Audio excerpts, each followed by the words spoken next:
Officials keep saying they won't take sides in the power struggle going on now in the Soviet Union, but their actions may say more than their words. Secretary of State Baker arrived in Moscow yesterday. His first meetings were not with President Gorbachev, but with Russian President Boris Yeltsin and his aides. ABC's Mike Lee has details. It was an historic moment and a delicate situation.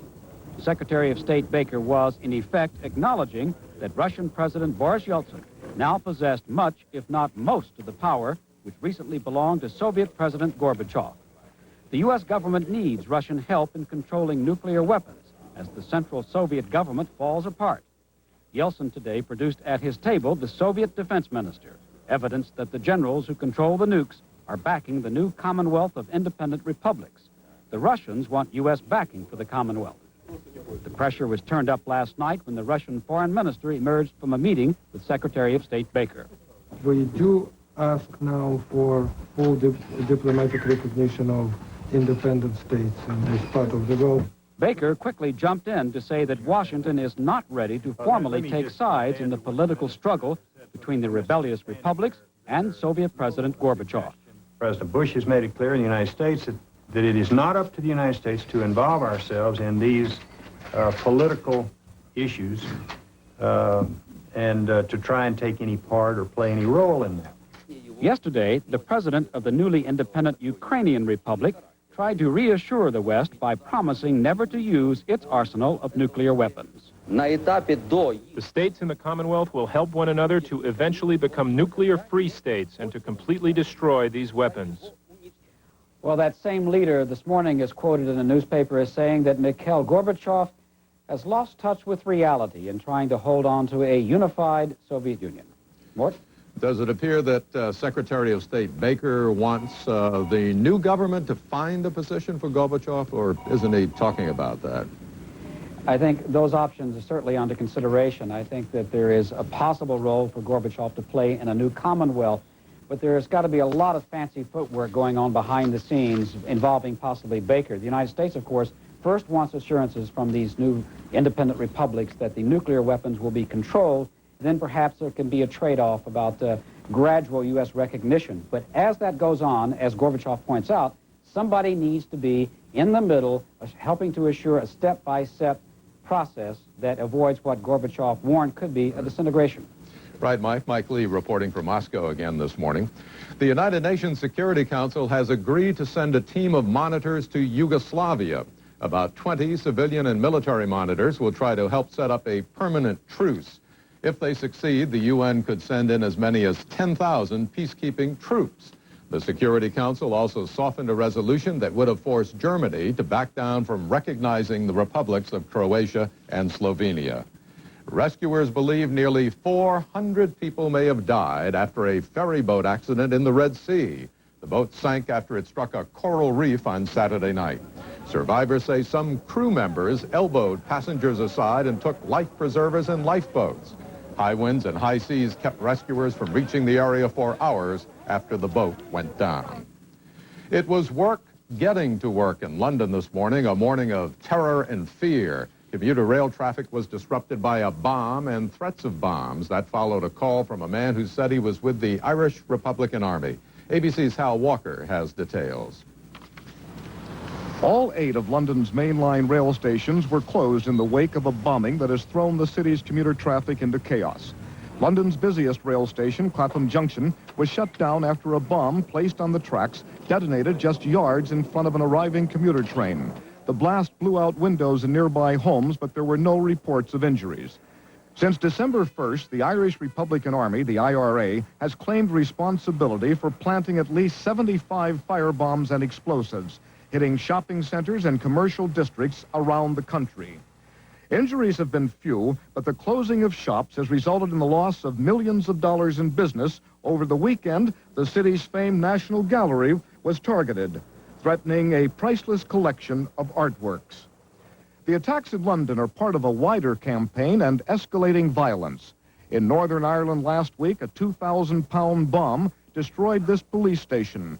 It injured several policemen, as well as a number of nearby churchgoers, children, and old-age pensioners. We are seeing one of the fiercest and widest campaigns of terror here since the 1970s.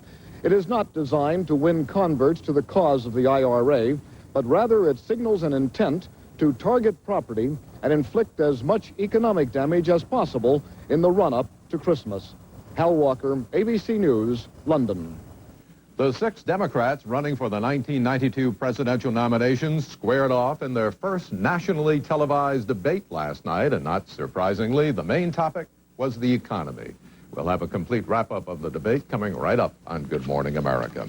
Federal prosecutors expect to wrap up the drug case against former Panamanian ruler Manuel Noriega today, but the defense may have some new ammunition. New York Newsday says Noriega worked closely with U.S. drug officials during the 1980s, passing along information on drug flights and money laundering. Federal prosecutors say they found out about the operation only a couple of days ago.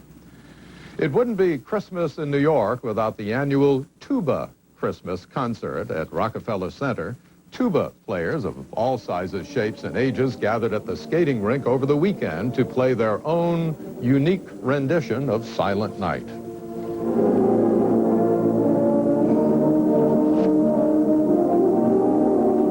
We're told that tuba players come from all over the New York metropolitan area for this grand event.